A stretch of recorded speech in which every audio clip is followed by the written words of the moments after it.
شفت الام اللي خلصت على عيالها وبعد كده راحت ترمي نفسها في النيل؟ ما شفتش؟ طب يلا بينا عشان احكي لك، بس يا ريت تعمل لايك وشير كتير للفيديو عشان يوصل لغيرك ويسمعه، ويا ريت لو مش متابعنا يكون شرف ليا انك تتابعني عشان يوصلك كل الفيديوهات الجايه. ويلا بينا مع بعض نبدا التفاصيل الكامله في اصل الكلمه. مبدئيا كده انا معيش اي صور للناس اللي انا هتكلم عنها، ولا الام ولا حتى الابناء ولا حتى الزوج. ايه بقى اللي حصل؟ اللي حصل يا سيدي ان في محافظه الجيزه وتحديدا بالعمرانيه في ست كده المفروض ان هي قيدت ابنائها الصغيرين، طفل 3 سنين و5 سنين، قيدتهم بالحبال وحطت على بقهم شريط لاصق عشان خاطر برضو ايه ما يقدروش ياخدوا نفسهم. وفي ناس بتقول ان هي نحرتهم وفي ناس تانية بتقول لا، بس انا ارجح ان هي اكيد ما عملتش كده، يعني ممكن تكون بس ايه قيدتهم بالحبال اللي هي الحبال الغسيل، وفي نفس الوقت برضو حطت شريط اللاصق وبعد كده سابتهم وخرجت وراحت ترمي نفسها في النيل.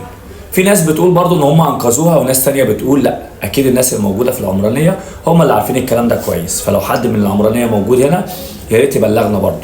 المهم اللي حصل بعد كده ان بيقولوا الاجهزه الامنيه طبعا انتقلت لمكان البلاغ وخرجوا الست ديت، المفروض نقلوها على المستشفى عشان طبعا لما تفوق يستجوبوها. وفي نفس الوقت برضو بيقولوا ان في خلافات ما بينها وما بين زوجها بسبب مشاكل كتير، وبتقول يعني في ناس بتقول ان هي عملت كده عشان خاطر ان جوزها بيتعاطى.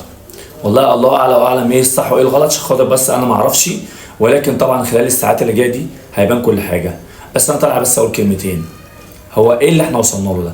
يعني في اب امبارح خلص على عياله بسبب زوجته عشان خاطر كان برضو ان هو مهمل، وفي نفس الوقت راجل ما بيصرفش على بيته واهم حاجه كيفه والكلام ده كله.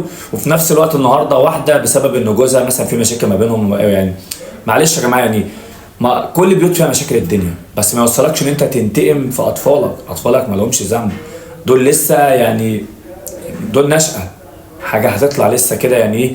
يعني مش عارف اقول ايه الصراحه، والله يعني حرفيا بجد حسبي الله ونعم الوكيل.